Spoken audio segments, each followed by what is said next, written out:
Hello, folks. I think we're just having our colleagues join us on the call. We'll just give a minute to get everybody settled as everybody gets in. My name's Brian Lambie. I've got an esteemed panel here with me, and it just occurred to me one of the things I was going to do before I started was make sure that I've been pronouncing everybody's name correctly for the past 10 years.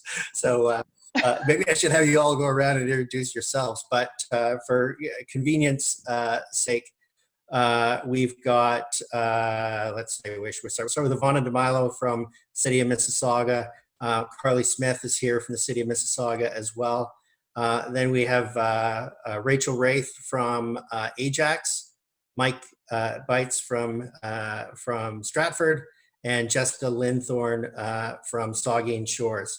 So we've got a nice range of people on. We had a call last week, and a lot of good information came out of the call. But it was clear that we had everybody from the largest municipalities last week and some of the very small places. So we want to provide a range this week, and it may be just be an opportunity for you to just check in, and maybe you're going to finish this call realizing that you're doing all the things that you hope to be doing, but there's peace of mind in that. You will also probably gain some new insights from it. For those of you who were on the call last week, I do have to apologize that it's taken us a full week to get a recording up of last week's call. That's because everybody's working from home and there were some significant technical challenges that had to be resolved. So that is up. It is being circulated, and it will be circulated more broadly today. And it's my understanding that the recording from this call will be available quite quickly after this one. Always make promises you can keep at a time like this, but we think the bugs have been resolved, and so that'll go out quickly. The format for the meeting that we're going to have here is pretty straightforward. The agenda is just to get your head in the right place. What have been the biggest challenges for you this week? What solutions can the panel and the call participants offer to address each of those challenges, whether it's strategies, tactics, tools, or apps, software, that sort of thing, partnerships? Do you have generic products that you can share or examples that you think others should see? That's really not a question for a panel. That's a question for the participants. For those of you who are not familiar with Zoom, there'll be a bar across the bottom of your screen, and there's a little chat window there. Just click on that chat window, and you can type in any question that you have. You can type any solution that you have, because that's also what we're here to do for sure. It's everybody sharing ideas. There's a panel, but the reality is we're looking to get the answers from the room, as it were. The last one is what comes next? Looking down the road in the next week, 2 weeks, 3 weeks, 4 weeks, what are we going to be communicating? Quite frankly, I know that one question that's on people's minds is that we could move into some difficult labor questions. If this is a very prolonged period, there may have to be some staffing changes or shifts to be accommodated. And that adds a whole layer and dynamic to communication that I think a lot of people haven't even started to think about yet, but that could be on us very quickly depending on the duration of the changes that we're seeing. So I'm just going to start by opening it up to the chat there from participants on the call. I'll give you a second to just put in what are the challenges that you're looking for help with today. What things are you maybe solving, but you're wondering if there's a better way, and what's of value to you today on today's call. So we'll just give a minute for people to weigh in. And if we get that famous, Ferris Bueller moment where nobody weighs in, that's fine. We're going to put it around to the panel to get sort of what challenges have they had along the way and what have they solved. So we'll give another minute here. Maybe we could get just a hello from anybody. There we go. Now they're starting to come in. So you can see if you open up the chat box, you can see the questions as they come in, right? So all that's along the bottom of your screen. If you just move your mouse, you'll see the chat options along the bottom. So a couple of questions. Potential labor solution. We're attempting to make laid off tourism worker, or to match laid off tour workers with local tourism workers with local farms. Recap of rules surrounding electronic meetings. All right, potential labor solution. We're attempting to match, yep, that one's coming up again. Obtaining personal protection equipment to accommodate the expected shortages for our healthcare sectors, or alternatives. All right. So I've got some of these are some communications aspects to them. Some of them are operational. I want to take a couple of things off the table, if I can, pretty quickly there. The electronic meetings rules. AMO has a whole separate piece that they've just rolled out on that, getting legal advisors and administrators having a whole webinar on that. That webinar has been recorded and it is available. I don't have that information immediately in front of me, but it's under the COVID-19 resource page at AMO. There's detailed instructions. There's also a good podcast going around from Jody Johnson, who was also on that panel. So there are a number of sources where you can get information about meeting rules. The place to go is AMO's COVID-19 page as a starting point. With respect to the personal protection equipment, that's a great question. I'm going to throw it out to the panel in a minute.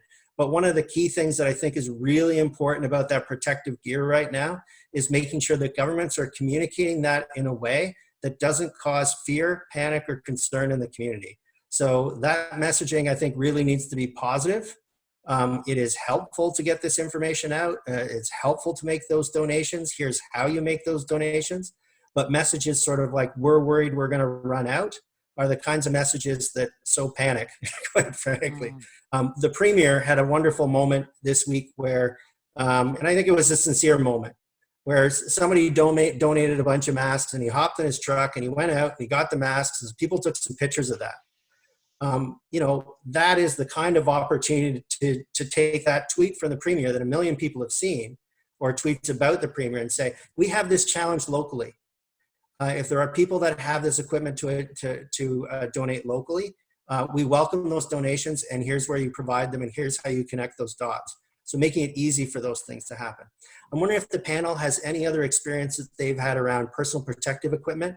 And the other one I'd be curious about is whether you're hearing about municipal staff that are looking for it.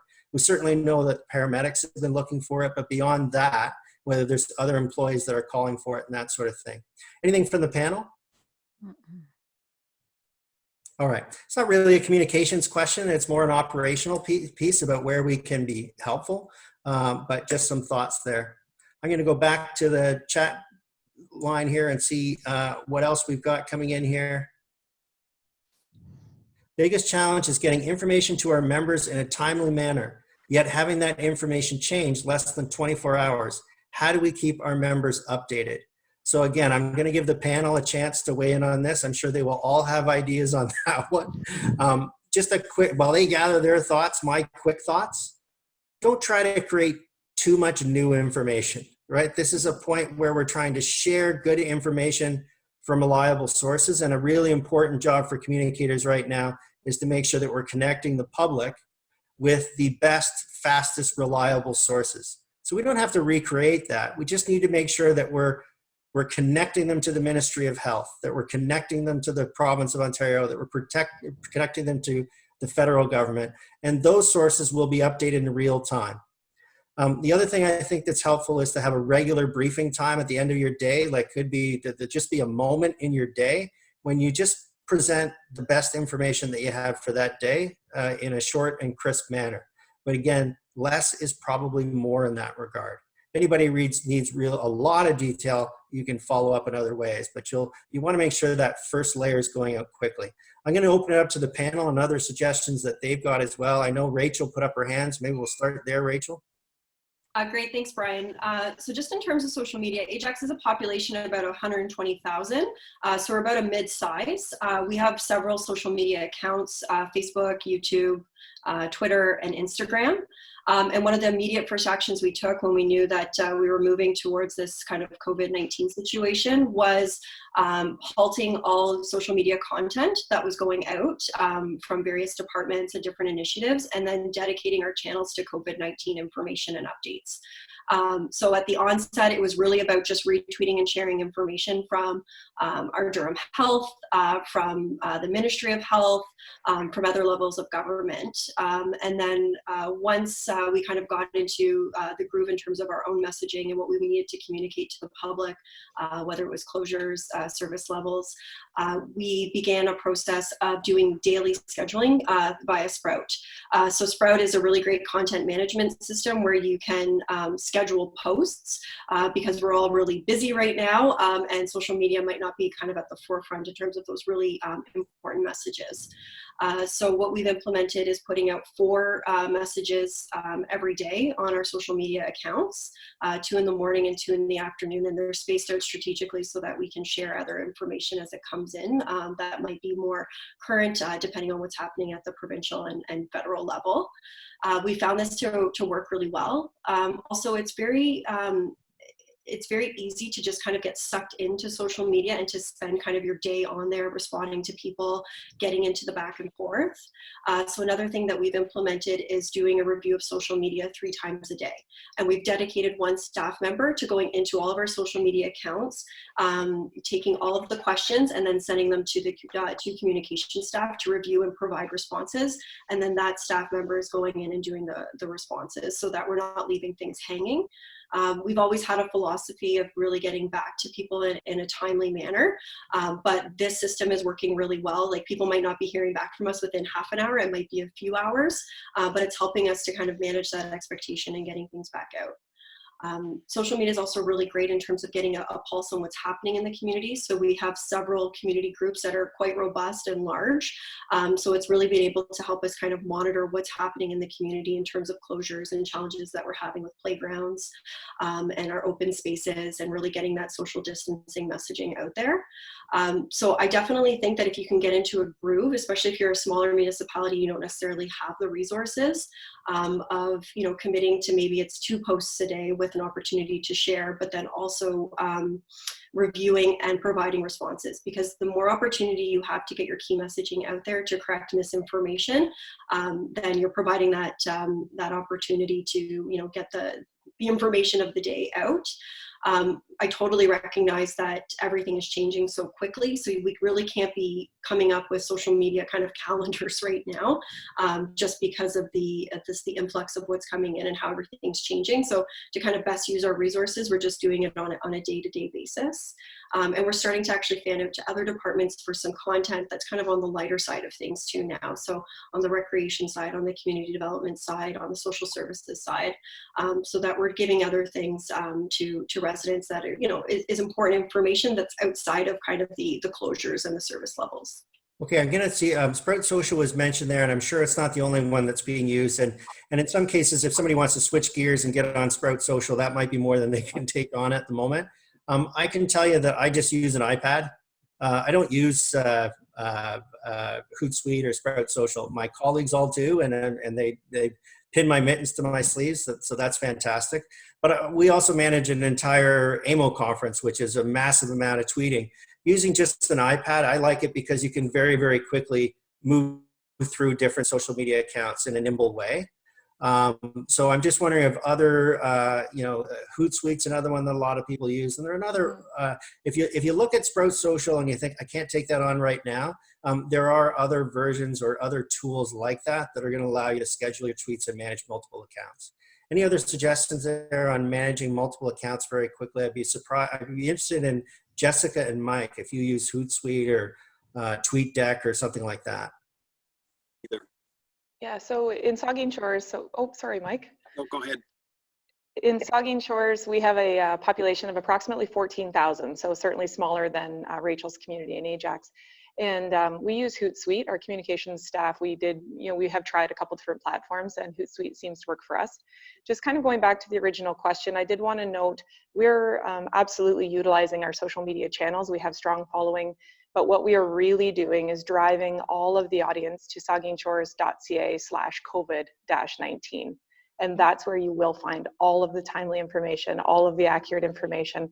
So any of our traditional and non-traditional advertising we're doing right now, including social media posts, community news, pushing news out through our website, everything is driving you back to that COVID-19 page. So that really is our catch-all for everything. And we will take that information from that page and leverage that out through social media. but that's really what we are driving home. And that's where you will find links on business support, what the federal and provincial government saying, what the local Grey Bruce medical officer is saying, all of the right information right there. And we also have our own news releases tagged right in that piece as well, so people are able to go through an appropriate order and see what's coming out from the municipality. Okay, just before we move off this one, other things about strategies people are using to get timely information out. I know, Ivana, I think you wanted to mention something there. What have we not covered off? I do want to get on to other questions, but what can we do to wrap this one up? Sure. Thank you, Brian. I just wanted to say that we have done exactly what Rachael and Jessica have alluded to, but the principles that we're following that are really simple for us in terms of coordinating our information are threefold: accurate, timely, and consistent. So everything we do follows those three principles. And as you said, everything's changing really, really quickly. So our key principles have to be followed. We do the same kind of briefing, review. If it's got to be accurate first, timely as best as we can, and certainly consistent with the public health authorities, as well as the federal and provincial government. So those are the three principles that we're following in all our communications. I think Mississauga has the record for speed on an explosion, a gas explosion on a property where a news release was out in about half an hour on a Sunday. I'm always amazed by that. So listen to what Ivana's saying there. Anyone else want to weigh in on speed? So Brian, I just wanted to mention, just like Jessica, we, and probably everyone else, we point people to our website for municipal information. So the things that we're doing as a municipality. So we have an updated list as things change day to day with that information. We also have an ongoing list of things that are open, that are closed, services we're continuing to provide, services we're not providing anymore. But I think as far as health information goes, it's probably important to note that for us, it's very important to direct people to the right sources for health related information. And primarily that's our local health unit. So we don't do a lot of copying and pasting of information because it changes so quickly. We direct people to the health unit website, and that's updated probably hourly. So then we're not giving people outdated information if they're always looking to the original source rather than a copied version of that information. Okay, and I'm going to say what I don't think anyone else on this call can say, and we do have a couple of elected officials on the call, and I'm going to say it anyway. The devil finds work for idle hands, and at a time like this, I want to make sure elected officials are patching into their networks and sharing those primary information sources that are coming in from public health, the province, the federal government, that sort of thing. So if you follow AMO's social media, really entirely Twitter, for a whole other story there. But we really just are leading by example to make sure that we're pushing out all that information that we want elected officials to be sharing and pushing out. So again, it's not a lot of creating new material. It's pushing people to the right stuff. All right. Okay.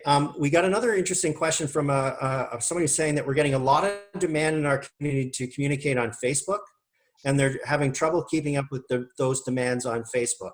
So I have a couple of thoughts about this, and I don't know the size of this community. Maybe if that mayor who posed that question, it did come from a mayor, if you could weigh in and let us know what the size of your community is, that'd be helpful. We can connect you with the right person here. But again, on that, I think it's really important during any kind of crisis situation that you set expectations, reasonable expectations. You make promises that you can keep or beat. And nobody goes looking for Donald Trump on Facebook. Everybody knows that Donald Trump is on Twitter. And quite frankly, this is one of the reasons that AMO is only on Twitter, is because we know that AMO is not going to keep up with Facebook, Instagram, and everything else. And the decision makers that we're trying to reach are on Twitter. So you do have a couple of options here. If you're keeping up on one social media channel like that, but struggling on another, you can harness people from the community or within your own municipality that are good in those local, those applications, whether it's Facebook or Instagram. They're very strong locally. They work for the municipality, or they're a trusted member of the community. And really what you want them to do is repeat that information that's coming off a Twitter feed or off something else or off your website into those other channels if you don't have the capacity to do that yourself. So that's just my thoughts on a couple simple tools that you can use. I'll open it up to the rest of the group. Some of them resources vary. So I'm particularly thinking from the smaller folks. How are you keeping up with multiple social media channels? So it's difficult. Certainly, we have a lot of traffic on Facebook, a little bit less so on Twitter, but we're posting things in 3 locations when new information is available. So it starts with our website. That's our primary location. And we use social media to drive people to that information on our website. But that being said, we get a lot of questions on Facebook. And when I say we, I mean me. So it can be a challenge to keep up because as Rachael mentioned, and I think probably most people experience, you want to get back to people in a timely way. And but when you have 100 questions coming in and you have one person answering, it's very difficult. Mm-hmm. So you do your best, you triage, I think, and you try to maybe group things by theme and answer 20 questions with one post. I think the other thing you can do is look to be less formal as well, quite frankly. When you look back to the first 48 hours of Fort McMurray and the tweets that were coming out of there, it was 2 young guys that were making it up as they were going. And they were cranking out a ton of tweets and answering everything that was coming in, but they were really short and, you know, it was very direct. So there wasn't a lot of approvals that they were going through. They had probably a clear set of criteria of what box they were supposed to stay in. And then they were cranking out short bits of information in a very responsive way very quickly. Realistically, to do that well, I think you probably have to have like one person, probably times 2 or 3 shifts maybe, or you just say you do it 9 to 5, who you can just trust to crank that out, right? So again, using the example of an AMO conference where we're doing a massive amount of tweeting, we don't have approvals during an AMO conference. Everybody just trusts that I'm going to do the right thing during those moments, operating within some criteria. All right, any other thoughts on this in terms of keeping up with social media pressures? Yeah, I just wanted to echo what you were just saying around sort of tone and you know, really making it more conversational. One thing that we do in Ajax is we actually introduce ourselves. Like I'm out there as Rachael Wraith, and then I'm behind the scenes managing those social media accounts. Sometimes I go in and I post as myself as well. And I think that's just really important for your online followers to understand that there is a person behind that account who is answering your messages and getting to them in a timely way. And in smaller communities, that can work out as well. For myself, I'm also a spokesperson for the municipality, so you know that doesn't change when I'm coming on to social media as well. So it's just like another medium, and I find it really useful in terms of just having that voice and having that person, and then people you know start to kind of build that more trust and confidence in that individual who's on the account as well. Brian, if I can add, it being a larger municipality of 800,000 in Mississauga, we are quite fortunate. We have about 31 social media channels, so lots of coordination happens. But I just want to do a shout out to our mayor and councillors as well, and you alluded to that as well. They have great social media tools that they use, and we certainly help package that information for them. We give them the right creative, the graphics, the content. That way they can send that out as well. And they've got great followings. And I think the whole theme is to coordinate and make it consistent across the board. So that is really, really helpful in the crisis as we go forward. Okay, I'm going to move on to another piece here, which is economic recovery. There's a question from Town of Collingwood Council has approved the creation of an economic recovery task force for our local businesses. Have other municipalities done the same? If so, what are the terms of reference? So a number of the panelists are waving hands. I think if you are a participant in this call and you have done that, I'm seeing a number of hands going up. If you can just type into the message box and just let us just type in the municipalities. Maybe start off with put ER at the beginning so you know it's economic recovery, and then the name of your municipality, and other people can follow up and follow in with you. I can tell you that communicating on the economic recovery is one of those things that AMO is seeing, and then you know going down the road for the next week to month to 3 months. That's a major focus for AMO. Thoughts on this one?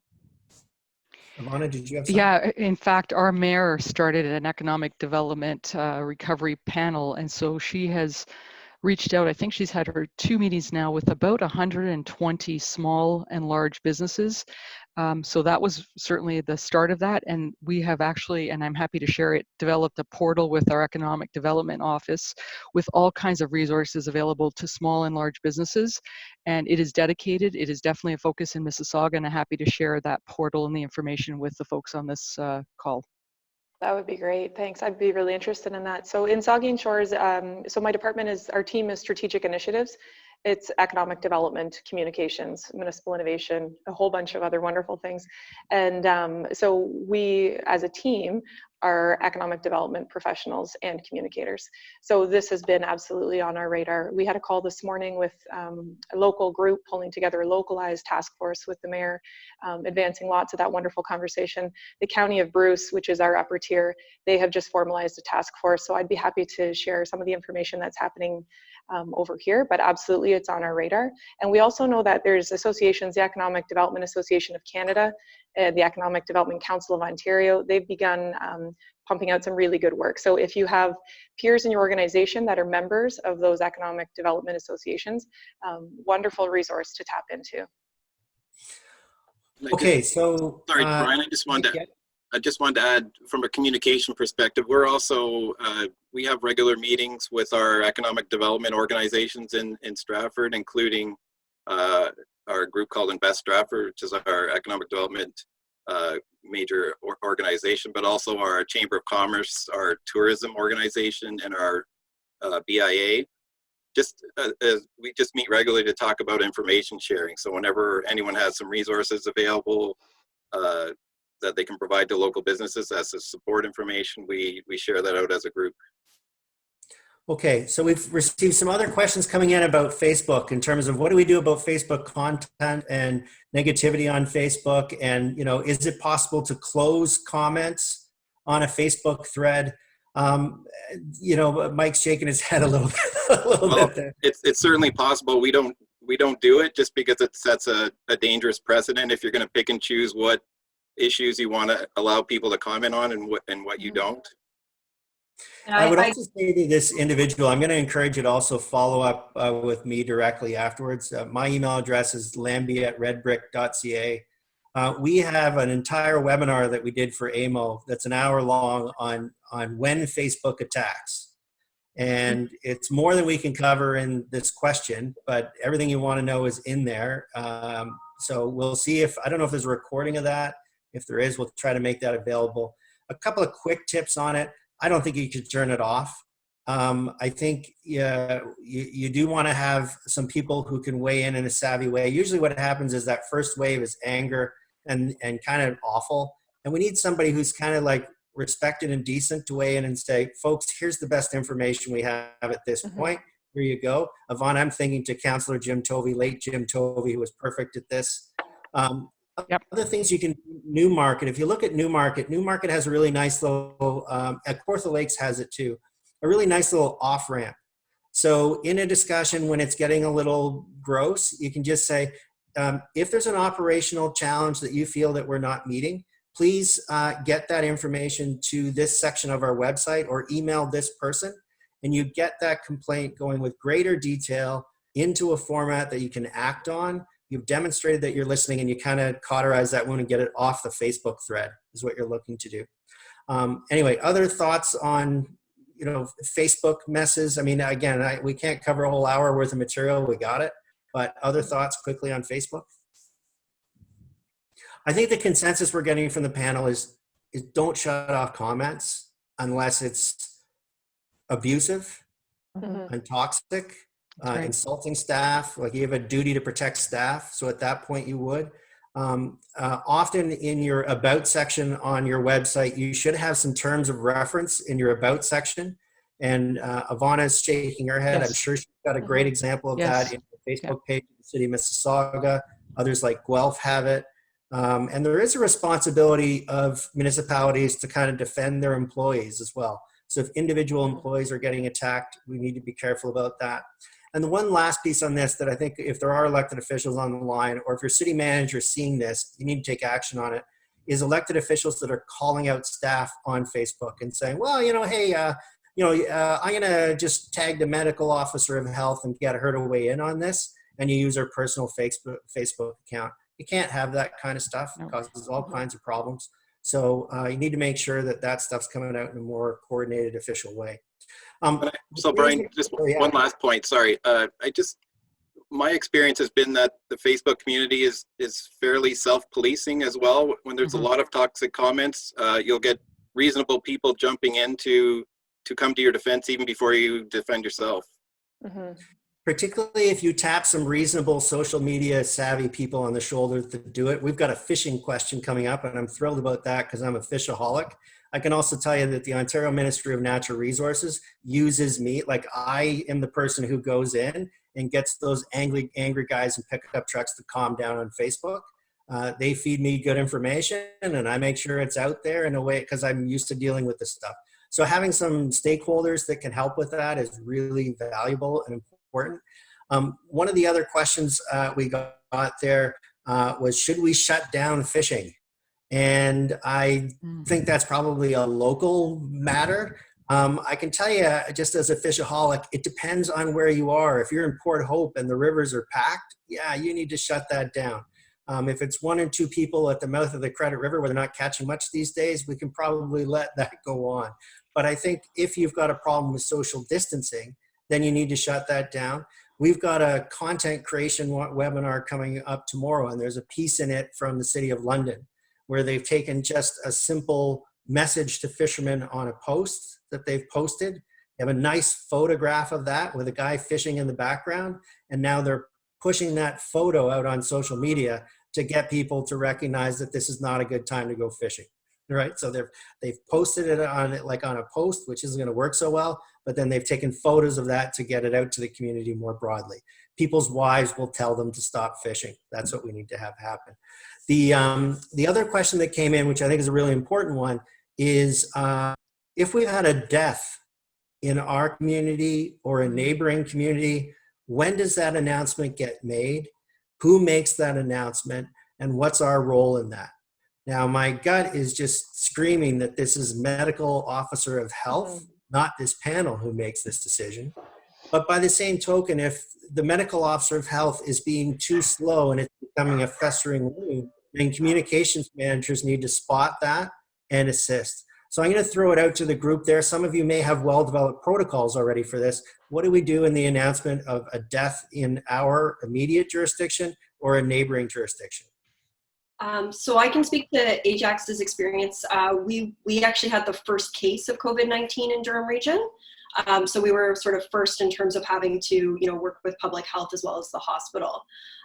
So we knew that we had a quick heads up that the announcement was going to be made. So it gave us a bit of time to just kind of prepare a statement from the mayor so that we were prepared once the announcement was officially made by Durham health officials and the hospital. So we just followed their lead, and then we had something prepared that came out from the mayor. Anyone else on that? Anyone else want to add anything there? Okay. So check in with your medical officer of health. The other principle you got to follow there is no surprises. That protocol should be open and straightforward. All right. It should be well developed in advance, and common sense prevail.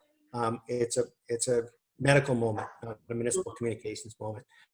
The next one that we had, which I thought was a great one, and it's probably going to make some people uncomfortable. We need to do it.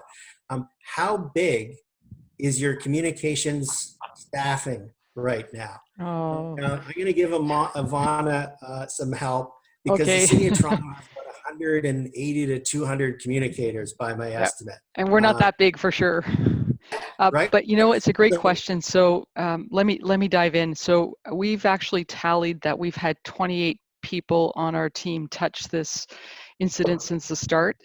That doesn't include all the folks in the business and marketing areas as well. So for us, it's been a real team effort, and we have repurposed all of our work to focus 100% on COVID-19.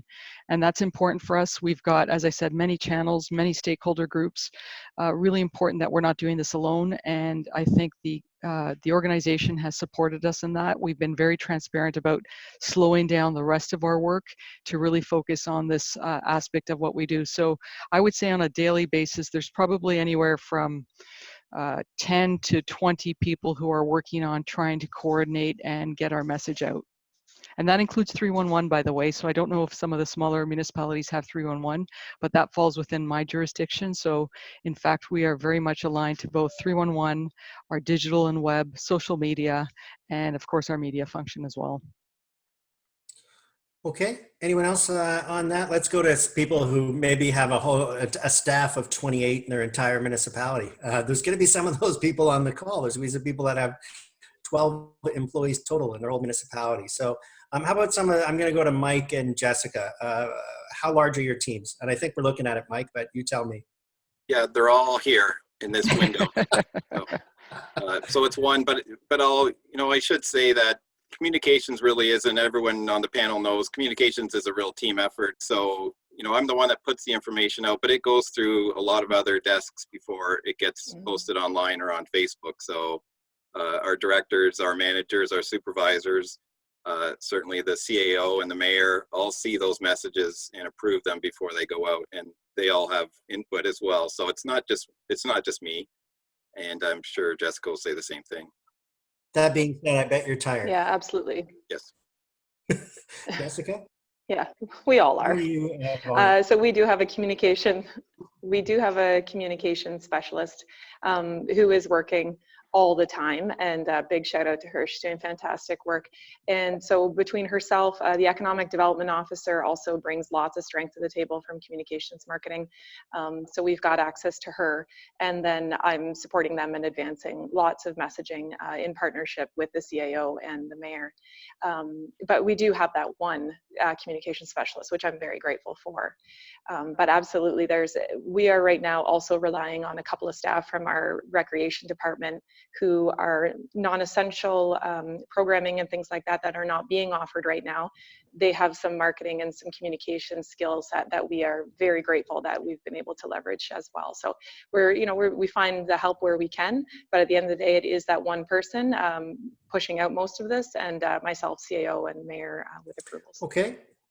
So just to put that in perspective, Saugeen Shores, 14,000 people, if I've got that right.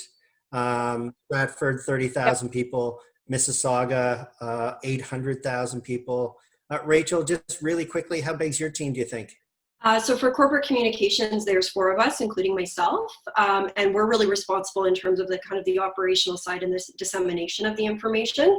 But we do have a public and strategic affairs section as well. So they're all writing pieces, putting things together as well before they come to our team and for that dissemination. So it really is a team effort as well. Most of our clients, I can tell you, there's a lot of people we're dealing with right now are teams of 1 or 2, and then they supplement their work with, we're a service provider, so we're consultants, so they come to us for odds and ends. But generally speaking, what we're seeing is teams of about 1, 2, 3 people that are making it happen, and most of the people that we're running into. All right, and that includes some fairly large organizations, quite frankly. So there was a question here. The province recently suspended legislative deadlines because of COVID-19. Have municipalities communicated that information to the public? Have there been any exceptions to this suspension discussed?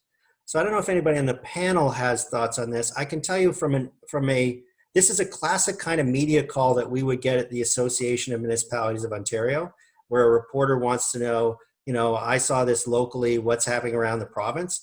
And we would not beat around the bush on this. We would directly send them to the government ministries that are responsible, the Ministry of Municipal Affairs and Housing, I suspect in this case. These are their decisions, their legislation, and we want them to speak to it. And quite frankly, they got somebody over there who has more time than you do. And I'm not a lawyer or any of that stuff. Now, the one thing we do is we make sure that we connect the dots. So we make sure that whoever's looking for that information does get a live body at the Ministry of Municipal Affairs and Housing, but we let the source ministries answer those kinds of questions. We don't try to be omnipresent and track down all that kind of detail and worry about all that stuff. If there's a tweet coming out of the government that relates to this, we'll share that information, and then we'll make sure that they can follow up with those people. Any other thoughts on this one? Okay. Your messengers, okay, just 1 second. Further to this point, we are finding that we're the content of trusted sources to share on Twitter, but we're having difficulty getting the same content to Facebook. So some people are saying that they're getting good information to Twitter, but they're not getting good information to Facebook. I will also say that now I'm starting to see the weird rumors and conspiracy theories. We're starting to get the ancient aliens approach to history is now coming out on Facebook with social media. And this is a real concern I have. Ivana, I see it in Mississauga, and it worries me in Mississauga because my neighbors are starting to do this on local Facebook groups. I'm a firm believer that, a lot of municipalities kind of stay away from these grassroots Facebook groups, even though they're really instrumental at a time like this. The exception's Mike, who strangely dives in all over those Facebook groups, and he's a participant in them. So I'm just wondering if people are noticing concerns about misinformation on Facebook, and if they made any attempts to address that misinformation. Maybe, Brian, I can open it up to Carly on our team. She takes care of our social media, and she can tell you what we're doing. Sure. I think, as I mentioned earlier as well, we just always try and quote the proper resource. So for us, it's Peel Public Health. So whenever they share anything on Facebook, we will reshare that. They don't often share on Facebook, so we'll take content from their website, include their URL, and post that on Facebook. So we're not recreating the wheel. We're not generating our own content. We're still just resharing their content. It's just very important that we're sharing from the local public health unit and that we're not recreating anything. Okay. So again, I'm okay with questions, but you have people jumping in and giving false information. Yes, that's true. That's going to happen. Again, I'm a firm believer that to some extent, you have to let those people, like sooner or later, people are going to figure out that there's no treasure at Oak Island. Right? But we're going to have to go through a lot of episodes of digging before people come to that conclusion, right? So the fact of the matter is, while there is some weird information that goes out there, to a certain extent, you do have to have the patience and confidence that over time, and it can be a very long time, those people tend to fizzle. And I'm sure all of us have seen really sort of annoying advocates on social media who eventually, they don't have a long lifespan, quite frankly. If you're patient enough, you can outlive them. Any other thoughts on that? Well said. I think that there's definitely going to be a lot of misinformation out there, and it's really not the municipality's job to correct misinformation around other things that don't affect the services and programs that the municipality provides. But if there is misinformation around the municipality and the municipality's response, or in terms of what's closed and what's not closed, I definitely think that there is an opportunity there to correct that misinformation, and that's a philosophy that we use in Ajax, and we do go into those community groups that are on Facebook, and we do correct misinformation when it's pertains to what we're doing at the municipal level. Scott Roast from St. Catharines just gave us a good suggestion as well, and I'm glad he made it to the call because literally I was getting him the information after the call started. But he's saying sometimes clarifying misinformation as a new post help. If people are asking questions, we start a thread addressing that with the correct information, and then hiding the false information so it doesn't get misinterpreted. I wouldn't hide the false stuff, but I would just get the new stuff out personally. And then including new information on comments on that original post. I actually did this kind of for fun this week. In my neighborhood in Port Credit, it used to be a kind of working class city that has been seriously gentrified. And what's happened is there's an adorable Facebook group where 80, 90-year-old people are posting all these historic moments from Port Credit. But it didn't take long before it became a rant against the immigrants, rich people, and soulless monster homes that have ruined their childhood. And it was becoming posts like, look what these idiots did to my adorable tiny house. They tore it down. I hate them. So I put a post up that just said, hey, from somebody who's been in Port Credit for a long time, we kind of love it and we like our past and it's all positive, but it really kind of just called out this business of there's people who care about the place, who've been here a long time, and we love it. Now about 15 people went bananas. There were 150 posts in about 4 hours, but the overall response to that post is extremely positive. And I think what's going to happen over time is people are going to go back to talking about the history of the community without attacking current residents, which is what we're looking for. So again, I'm doing that, just muddling and experimenting as a stakeholder, but it's the same notion of creating a new post rather than trying to take on each individual person who's complaining about current poor credit. It's not going to work. All right. What are you doing about layoffs? We have a number of staff who will not have to work for the next unlimited period of time. What do you do to balance our responsibility to staff and our responsibility to ratepayers? So this is a question that I know is coming, and it's a question that I can tell you municipal leaders are starting to discuss, and they're starting to discuss it with other orders of government, right? Because this creates a challenge for everyone. This is not really a communications questions. People are going to have to make a decision about what they do. I think it'll be decided by individual municipalities. If you're not already patched into some of the material that's coming out of Hicks Morley, Hicks Morley is one of the larger municipal labor lawyers, and they, I know, are publishing out tons of information out of their shop, 2 or 3 major substantive emails a week.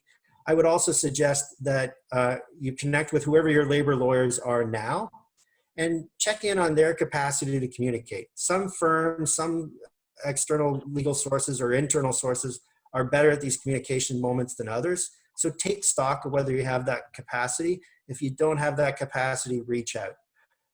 It's not a marketing call. This is where people call us for that added capacity. I don't think we'd help you all, but the reality is you want to start to line up those additional resources, and they are out there. These labor questions that we're going to get have been dealt with before. And so you just need to connect into a person who knows those well-worn paths and is working well as part of the legal team to make sure you're making good communications decisions. And again, that question is operational, and that's going to be to come. You're going to have to coordinate with local, like your peers, to see where they're landing on that. Any other thoughts on this from a communications perspective? Well, I just want to, if I can just jump in, I just want to, I don't think I need to say this, but I'll say it anyway, that social media is not the place to talk about internal staff issues. So we had a question, and I think it was someone just fishing for information last week saying, oh, I hear there's going to be layoffs. Mike, can you comment on that on Facebook? And I just didn't, it's one of the few times where I just didn't respond. I didn't think it was appropriate. And so my policy is always to make sure our staff gets information before it shows up online. And there's no way I would ever post anything on Facebook about what's happening with our staff. I just wouldn't post it there, period. But I certainly wouldn't post it there before staff had any idea what was happening. Yeah, and it's all positive language. Instead of no comment, we're going to say, look, we really value our relationships with our employees. They're important. We have responsibilities as an employer. We're going to have those discussions with our employees in a direct, face-to-face, respectful manner. And if there's information to share that's appropriate, we would share it. But our first line is with our employees. That's all positive language. It's not no comment. It's not appropriate for me to talk about that. You can't have that. We're going to make sure that we discuss those difficult moments with positive language. And when we can't communicate, there's usually very good reasons. If the reason is we're embarrassed by what we're doing, then that's an operational problem that's got to be solved, right? Yeah. Okay. Yep.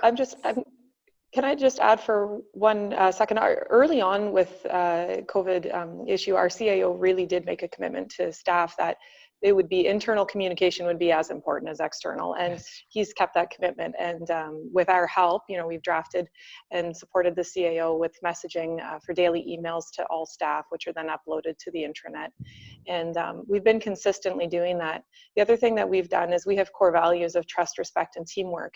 And we just discovered those values last year as a team. Our organization is approximately 100 people full-time. So again, just giving some context. But this has been the right time for us to really lean in on those values. And every conversation we have with staff, any formalized internal communication reflects on the values of trust, respect, and teamwork. So we're making the best decisions that we are able to for our organization and for a ratepayer as well, with trust, respect, and teamwork in mind. So I would, I think that there's a real opportunity for every organization right now, for all leaders to demonstrate their leadership skill and to lean in on those values about what matters most in your organization. And in Saugeen Shores, it's those 3. Yeah, no question. It's the old adage: if you look after your employees, they'll look after the community. So the organizations that are right. doing a good job of communicating with their staff and nurturing and caring for their staff, I can tell you that from a Redbrick's perspective, and we're a private company, we can do this, but I basically check in with employees to find out like anything they need right now, we're helping them to get, including plumbing problems. We'll help you find a plumber. Right? Like we look after our employees right now because we know that they're busy trying to look after clients, right? So it's that notion of nurturing your own people so that they can do a good job of serving others.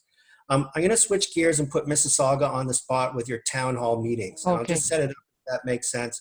There was a question last week about in the large GTA municipalities in particular, they use services for teletown hall meetings. I think they're very effective. I think in Mississauga, you reached about 40,000 people on the call that you had in the first week. 25,000. So just to be, No. yeah. Okay. It's huge. So yeah, just to give you a How bit does of, that work? yeah, it's a great segue. So we've used teletown halls in the past, and I think that's a key point. You don't want to, you perhaps want to have a bit of experience doing it, and if you don't, as Brian said, there's great companies out there. We've had a vendor of record established for the last number of years who's helped us do this, and they've come in and helped us reach residents. And with a panel, a really large panel last time included the mayor, medical officer of health, our chief of police, our fire chief, our hospital was on the panel, and it really gave residents a sense of, I think, support, comfort, knowing that we were all aligned. And it was their largest successful panel that they've ever done. So we're doing 2 more because of that. And the next one is April 8th. So if you'd like to listen in, you'll see some of that information on our website. And it will be done entirely virtually. So that means all of the call-ins will be done virtually. That helps us with the physical distancing part. But I'm happy to I'm not, again, going to promote one vendor, but I can certainly share the name of our vendor. I know they are really, really busy. I think you should share the name of the vendor, and then if people know Yep. other vendors, that's helpful. Sure. But we want to be as practical as possible. And the other Yep. question we need to have some sense of what does it cost to take this on? You're Yep. 800,000 people, and this is an efficient way, clearly to reach a lot of people. But is it achievable for, it's not achievable for some of the people on the call. What are we looking at in terms of cost? Yeah, it's not cheap. And we use Environics Analytics for our teletown hall. It's about $45,000. And just so everybody knows, these are costs that are shared and approved by council. So we don't do this as strategic communications on our own. We really want to make sure that all of this is pre-approved. And the last time we went out, we were very cautious of the cost, and all of council said, no, absolutely, you've got to go forward and do these again. So we have really clear support and guidance from our council to go ahead with them.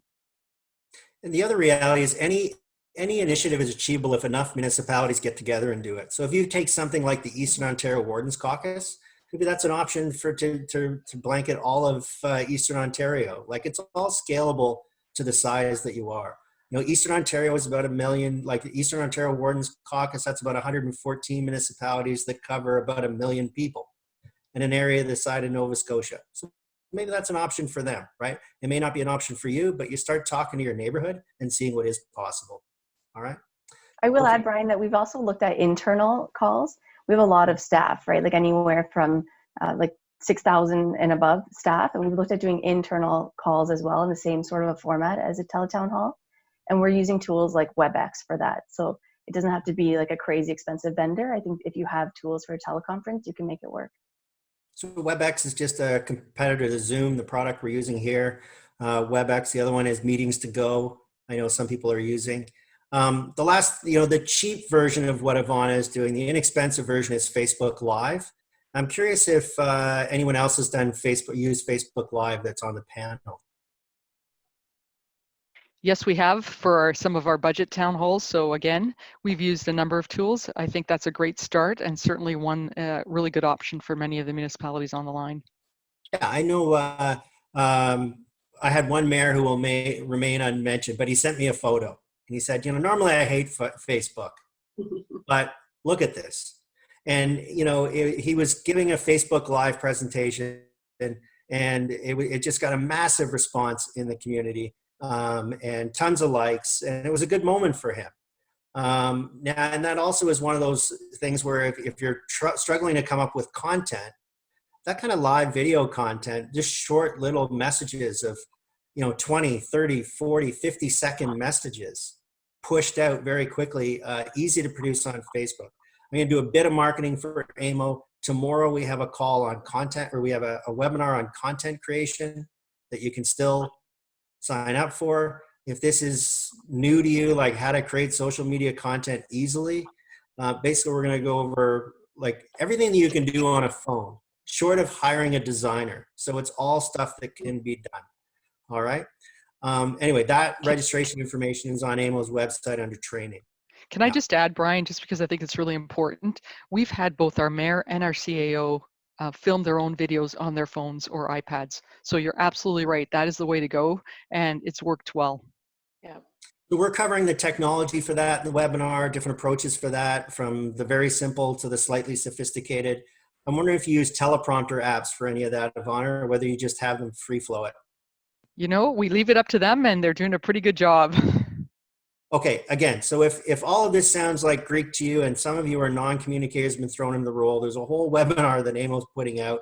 There is a fee for that. They can't provide everything for free, but that is tomorrow around noon. All right. Okay, I'm going to move on to the next question. Do any of your municipalities have communications and marketing functions split between other departments? And if so, how do you deal with the flow of communications between those bodies? I'm going to repackage that a little bit because there's 444 municipalities and 444 different approaches to communications and managing it. So some of you have more interesting challenges, like the massive number of social media channels at Mississauga, for instance. So how do we manage a team that's split throughout the organization? Ivana, this is probably you. I think actually Rachael said it well at the very beginning. We actually at the beginning said to all of our decentralized business areas, all those marketing folks, we're doing this coordinated. We are doing this from a little bit from the top down.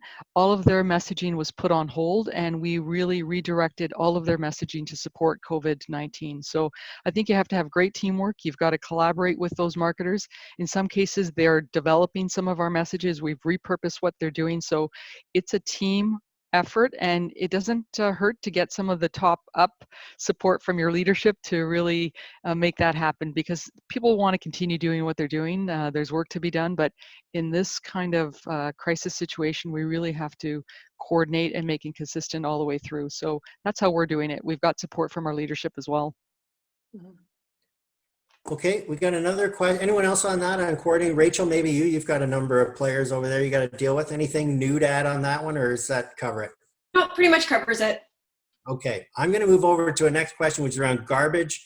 And it's not, I don't want to talk about the garbage issue, but we're getting a lot of negative feedback, comments, etc., on the decision to continue with garbage bag tags. We've developed a response, but comments continue with many of our other posts. It's a small issue, but turning into a big one and becoming a touch point for many residents saying we're being irresponsible, etc.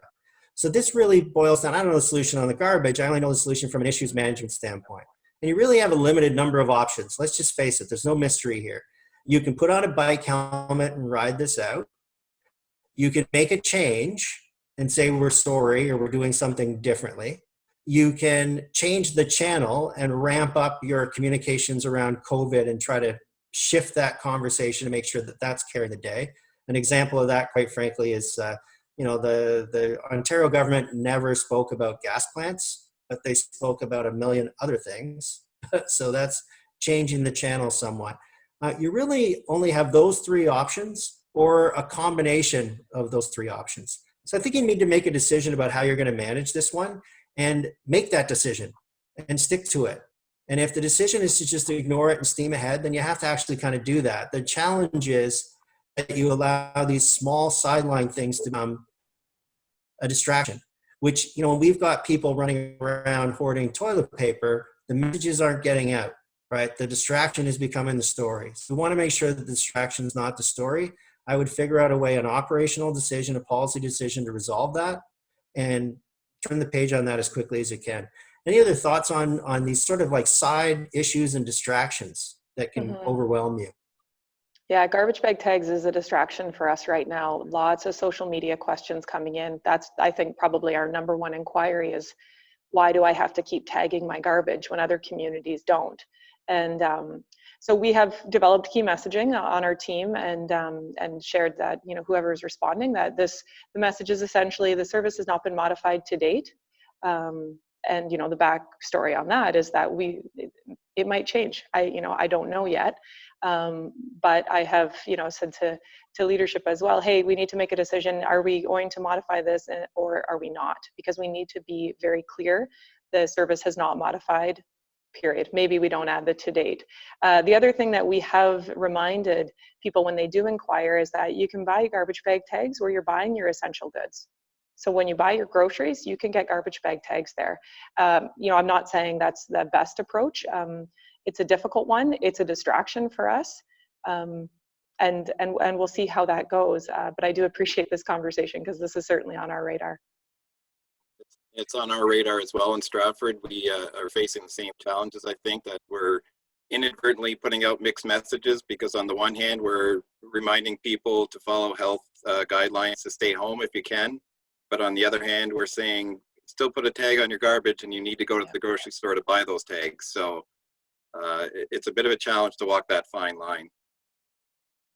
Okay, we're going to take a couple more questions here, but we're at 11:30, so this is kind of the moment that we said we may lose some people here. So I got to do a little bit of bookkeeping on here, and we may lose some panelists too because I asked them for an hour. So if the panelists have to run, panelists have to run. You're busy folks. I appreciate very much your time today.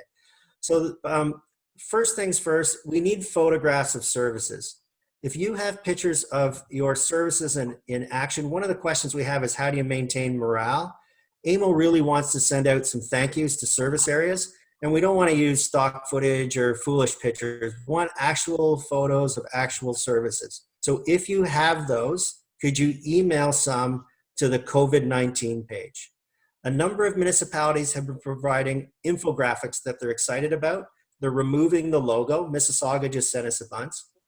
They're removing the logo and sending us those so that other municipalities can use that material and possibly throw their own logo on there. So if you need that material or you can offer that material, again, you can do that through the COVID-19 page at AMO, and we're populating that.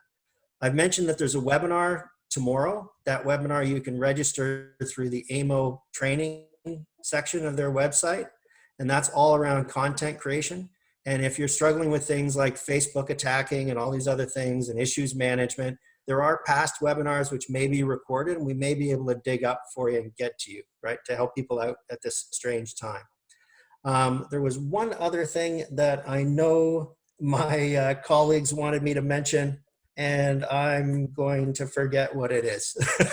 So, oh, I know. The most important one is, do we have another one of these calls? We had a call during sort of the first week. We're now into the second week. So I'm just going to step back a little bit and just get comments in the chat box.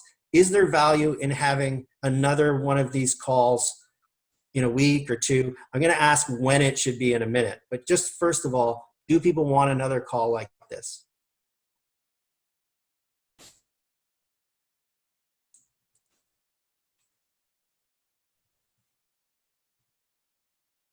Yeah. So we're getting some. It looks like some would like us to have it. I'm seeing some from a variety of sizes, so that's encouraging. So if you want us to have it, it's not a massive response. If you want to have this, you got to ask for it. You got to send us some kind of signal that you found this valuable and you'd like another one. Right now, the question is, how often should it be? Should it be a week, like a week from now, or 2 weeks from now, or a month from now? The yeses are pouring in. Okay, that's great. Now, what about what about how frequently it should be? Weekly? 2 weeks? Okay, everybody's pouring in. That's fantastic. We will look through that feedback. The panelists that we have here, I appreciate very much their time. Other people have volunteered to be panelists as well. So I'm going to open it to the panelists to let us know whether they've got time to do this again. If you want to be a panelist and help out, let me know. We'd love to see some fresh faces on here. I want to thank the panelists who I know some of them may have to run. That's fine. Do any of the panelists have anything they want to add? Great job. Thank you very much for organizing this and bringing us all together and bringing such a, a breadth of perspectives and experiences. And I definitely think there's a ton of value here. And, definitely as we're starting to come out of this kind of, emergency response and now kind of starting to adjust to the new normal and, how we can leverage all of our communications channels and, digital media as well as traditional means moving forward, I think would be a really invaluable conversation to have as well. Okay, it looks like most people want a weekly call, by the way. Yeah.